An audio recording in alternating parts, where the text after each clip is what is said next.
Oke, jadi di sini saya akan mempresentasikan hasil project saya yang bertemakan network forensik.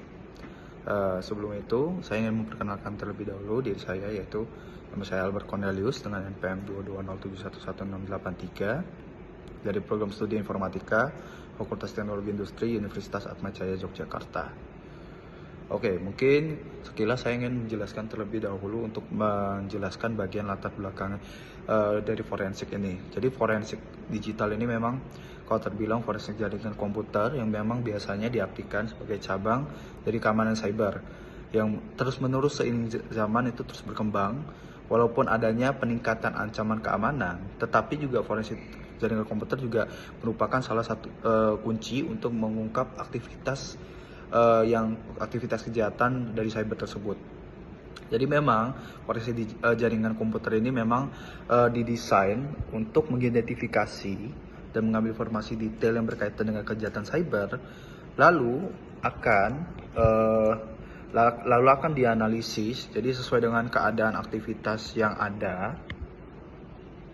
Nah, lalu juga kebetulan forensik ini juga bermanfaat untuk hal-hal yang lainnya. Salah satu seperti kebocoran jaringan, pencurian data, ataupun seperti lalu lintas jaringan mencurigakan antara virus dan lain-lain itu bisa terdeteksi melalui forensik jaringan komputer tersebut ini.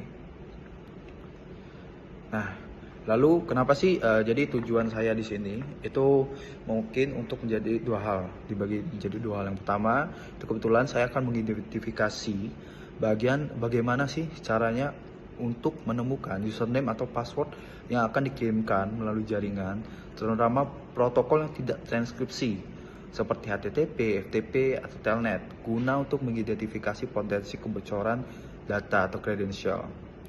Nah, lalu yang kedua, subbagian kedua isi dari project saya yaitu untuk tracking. Jadi tracking DNS apa saja sih yang diakses oleh pengguna dari jaringan tersebut, walaupun itu termasuk HTTPS. Contoh seperti misal dia menggunakan WiFi saya, lalu apa saya identifikasi di bagian saat aktivitas orang tersebut menggunakan website apa saja.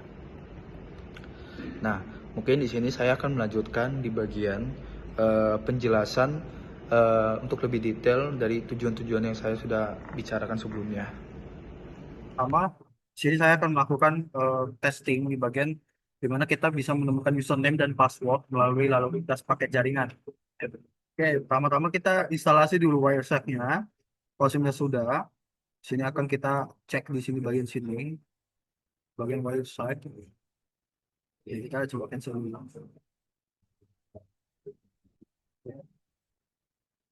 Kita klik bagian WiFi, karena kita kan menggunakan WiFi. Terus di sini kita cek HTTP karena kita kebetulan menggunakan HTTP untuk pengecekan websitenya karena menggunakan website pribadi juga.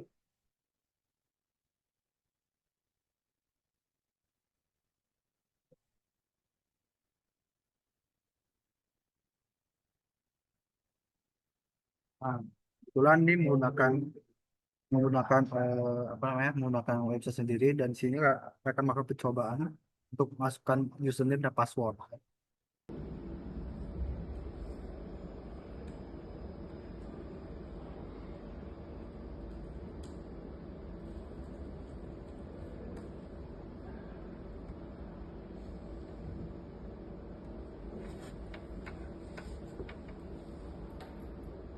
Saya mengecek juga dia ini di bagian login kebetulan di sini ada API login. Jadi kalau kalian cek di situ akan terdapat detail di mana ketika seseorang tidak menggunakan website HTTPS terus bisa dicek bagian jaringan yang sesuai, ini akan ketahuan username-nya apa, lalu password yang diinputkan itu apa. Field yang diisikan itu kan ketahuan di bagian di sini. Makanya ketika dicek di bagian Wireshark itu akan ketahuan apa saja yang diisi oleh si user tersebut. Seperti yang saya isi sebelumnya.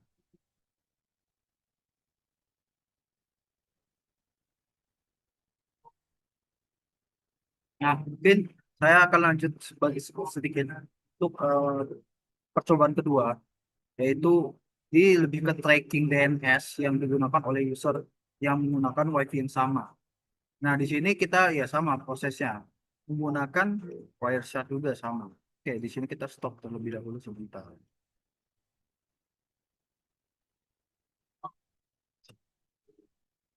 Kita stop sebentar. Sekarang lagi. Nah, di sini tapi kita lebih fokus ke DNS. Karena kita fokusnya apa namanya men-tracking yang bagian TTPS-nya.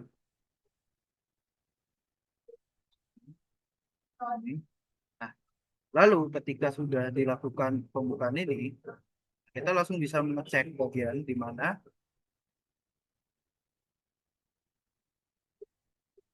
kita bisa membuka website yang kita inginkan. Pertama-tama, misal saya membuka website YouTube, di sini.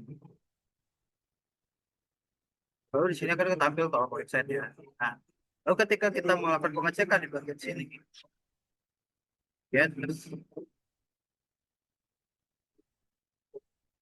itu akan ketahuan. Ini kalau kalian lihat, itu akan ketahuan apa namanya website apa saja sih yang dikunjungi oleh si user tersebut. Nah, makanya ketika eh, kalian menggunakan WiFi teman Anda, lalu teman Anda membuka Wireshark dan ngecek apa saja website yang Anda buka, itu bisa ketahuan. Mungkin untuk percobaannya sekian dari saya. Mohon maaf apabila ada kesalahan kata. Dan kesimpulannya mungkin lebih ke di mana kalian harus lebih berhati-hati lah dalam menggunakan website, apalagi khususnya website-website di HTTP ataupun tidak yang ada secure-nya HTTPS, karena untuk detail-detailnya itu bisa diketahui oleh HTTPS ataupun kalian ketika menggunakan jaringan orang lain itu kalian harus berhati-hati. Mungkin sekian saja untuk episode saya, saya hari ini. Dan saya ucapkan terima kasih eh, untuk menonton video saya dan ya, see you in the next video. Oke, thank you.